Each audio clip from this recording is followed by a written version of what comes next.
All right, guys, so today I'm gonna go over basically my winter checklist and the 10 things I go over just to make sure my vehicle is ready for winter. I do live in the South, so this checklist could vary for some people, and some people have more things. Some people have less things, some people don't do anything. But these are my 10 things that I do just to make sure the vehicle is ready to go. So number one, which I'm about to do, is an oil change. Tahoe is 6 quarts. So the other quart is sitting on the ground. And then a filter, of course. Number two, well, back to number one. If you already did an oil change, just go ahead and check the level and make sure the level's good. Number two is gonna be check coolant. So with this as well, make sure the vehicle is not hot before you open it up. And then it actually has on the side where the coolant should be at. My coolant is 100% brand new because my water pump went out about 5 months ago, but the level is still good and the coolant is fresh. Number three is gonna be power steering. And like I said, when I'm doing this, I'm going over the Tahoe. This could be for any vehicle, but the power steering is actually down there. You wanna check this, of course, with the vehicle off. And this, just turn it. You can pull it out, wipe it, verify it's good. If you need some, the Tahoe takes just regular power steering fluid. All right, number four is gonna be your brake fluid. So yeah, it's .3, at least that's what it says on the cap. You can't put .4 in it.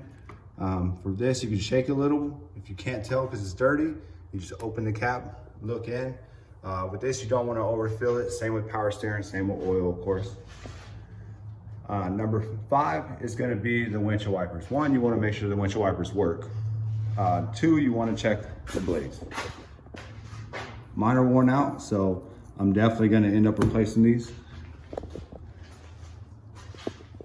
Number six is going to be your washer fluid, which in the Tahoe, it's in the front near the battery. I actually just filled it up and I found out it's got a small leak.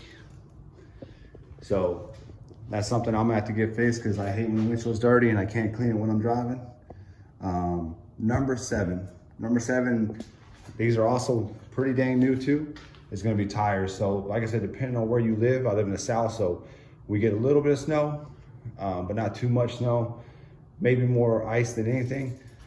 And my tires are brand new as well, but you'll wanna walk through and check all 4 tires. Like I said, these tires maybe have like 75, 8,000 miles on them. Not a lot. But you'll wanna go through all 4, just make sure there's no wear and make sure you're not, you don't need to replace them right now.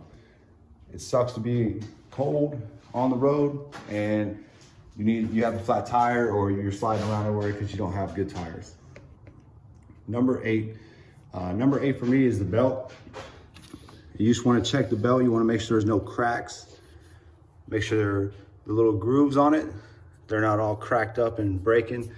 I also replaced this when I replaced the water pump as well as the pulley because I didn't want to have any issues and I didn't know how old the belt was. I knew I'd replaced it before, but it was probably 5-6 years ago when I replaced it. Number 9 is going to be your battery. So you can hook it up and you can check the voltage and make sure it's good while it's sitting there, while it's running, all that. But if you don't have any issues, the main thing you'll want to check is for corrosion. So just check the terminals, make sure they're all clean and make sure you're not having any issues. The last one, and it's probably one of the most important if you live in an area that snows a lot, next to the tires is gonna be your 4-wheel drive system. So for this, like I'm big on maintenance, so I've already changed the front differential, the transfer case, and the rear differential. So I know all the fluids are good in them, but you also wanna make sure it functions correctly. I've done another video where I had to fix the 4-wheel drive system on this, and it caused a lot of issues when it started acting up. Not only did it get stuck in certain gears to where you couldn't drive it, it wouldn't function properly. You would start the car and it'd be in 4 low, and you're not going anywhere fast in 4 low. So to do this, like I said, just check all the fluids or change them if you need to change them. Take it somewhere to get it changed. And then you're gonna wanna come inside, start your vehicle. You're gonna put it in neutral and you're actually gonna run through the gears. And that's just to make sure that each one functions like it should. You'll be able to hear it lock in and out if you have electronic. If you have a manual lever, I would still go ahead and run through all the selectors. Another thing, this is past 10, but it goes with oil, is to check your transmission fluid. So the transmission fluid on the Tahoe is right behind the dipstick. With this, you're gonna let the truck warm up, drive it around a little bit, and then let it run for a couple minutes, leave it running, leave it in park, and then pull the dipstick out and check the fluid. A lot of vehicles, they want you to put it in neutral after it's warmed up, and that's how you check it. But on the Tahoe, it is in park, and then you check the fluid to make sure it's good. So like I said, these are my 10 items that I check to make sure my vehicle is good and ready for winter, just so I don't run into issues such as, you know, a breakdown, a broken belt, low on oil, any fluids low, or you know, a bad tire. So it's simple. I mean, this check, if you're checking everything, takes maybe 10 to 15 minutes. If you're changing the oil, it's gonna take you 25 minutes to do everything with the oil change.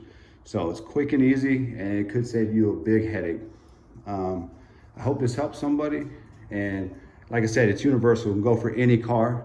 And through the seasons, you need to check your car and make sure everything is good and well maintained if you don't want to run into any issues. This is an older vehicle. This has well over 225,000 miles. So for me, it's important to check all this stuff. I do cross-country trips in this thing. Like I'm from Texas. Right now I'm in South Carolina, and I drove here. And like I said, I did all my checks, and everything is still good. So hope this helps somebody. If it did, just drop a comment and let me know. Thanks.